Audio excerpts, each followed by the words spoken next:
Mr. President, we are keenly looking forward to your visit to India in December. And my question is, what would be the strategic focus of your visit to India? How will it result into deepening the bilateral relations and also collaboration regionally and internationally? Отношения с Индией у нас. Our relations with India are of special nature ever since the Soviet Union and since the days where the Indian people fought for their independence. India knows, remembers, appreciates that. And we appreciate the fact that India never forgets that. And so our relations are developing. I believe we will celebrate 15 years since our announcement of the specialized, strategic, privileged partnership. And India and Russia never had any issues of interstate nature, any differences. Prime Minister Modi is a very reasonable, wise leader. He's very oriented in the interests of his nation, and everyone in India knows that. So now our priority is to build effective, mutually beneficial trade ties. Trade turnover with India is $63 billion US. So 1.5 billion people live in India, and in Belarus there are 10. And with Belarus we have $50 billion US and 63 with India. I believe this doesn't align with our potential, with our capabilities, so we have to resolve a number of matters so that we can unblock our full potential. And first and foremost, we have to deal with the logistics. Second of all, we need to deal with the financing, with the payments. And there is room for work, and there are opportunities for that.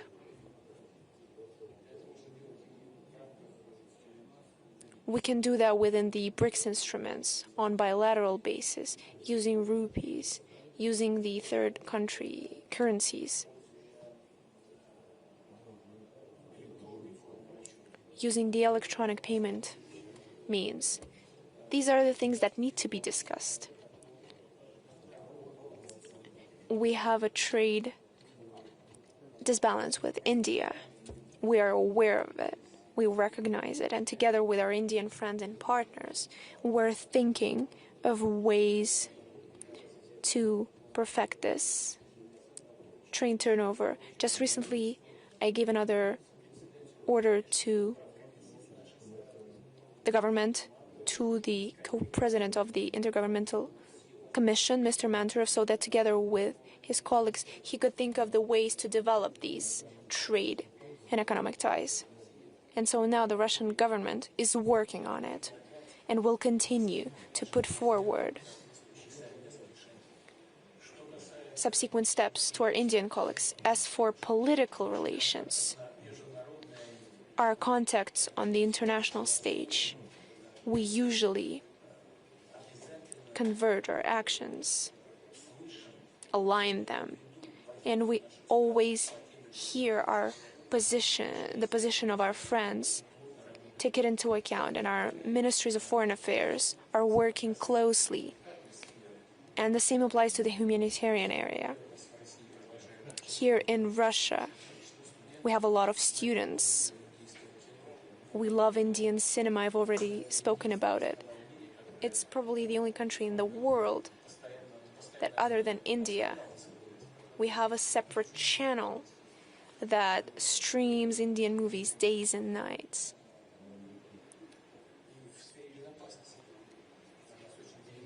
And we also have very trustworthy relations in the security area. Joint production of very modern perspective types of arms, which once again underscores the kind of trust that's been built between our countries.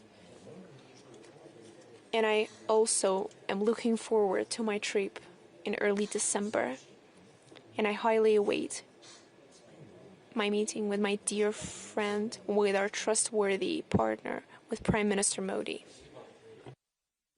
Thank you. Anatol Levin over here. Craft in Washington. Thank you very much, Mr. President, for coming to see us. Recently, there has been public discussion in the West of two serious potential escalations. The supply of Tomahawk cruise missiles to Ukraine and the potential seizure of ships with Russian cargoes on the high seas, not just in ports and territorial waters. Could you give us your view of the dangers of this and perhaps say something about how Russia would respond? Thank you. It's dangerous. As for the Tomahawks, it's a powerful arm. Perhaps not the most modernized, but it's powerful. Poses serious threat. This will not change in any way the balance of powers on the battlefield, the fundamental issues of the armed forces of Ukraine, no matter how many UAVs they get, and no matter how many lines they create with those UAVs, without the personnel, there will be no one to lead those battles. They have to change the tactics.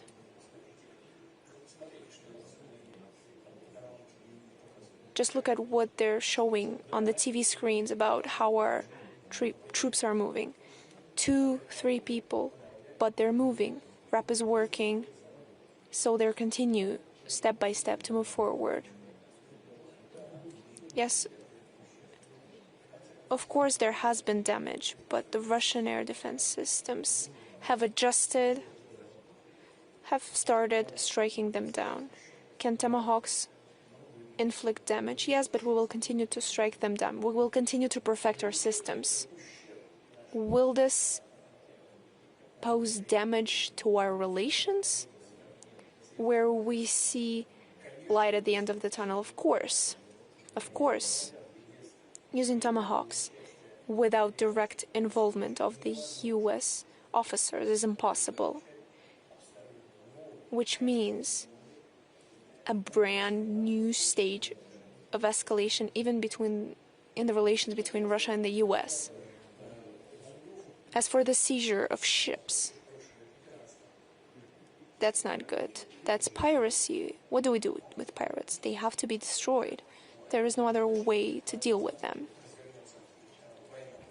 But it doesn't mean that overnight a war will start in the world ocean, but the risk of clash and confrontation will arise. At the example of the French Republic, I believe that is what will happen, that is what's happening. This mudding of waters and this stirring up of the situation and this continuing of rising level of escalation is nothing but an attempt to distract the attention of their citizens from the growing issues inside those countries. And that is what they're attempting to do. They are awaiting a response from our side. It immediately changes the track of political attention. SOS, we're being attacked. Who is attacking us? Russia. Everyone should stand strong together in order to unite against this common enemy. That is their common goal. And the citizens of those countries should be aware that that is the goal. They want to lead them astray, trying to avert them away from protests, especially on the streets. But at the same time, to suppress their civic activity and to stay in power. But the citizens of these countries should understand that this is a high-risk game. They're being pushed on the path of escalation as well as large-scale armed conflicts. I wouldn't do it.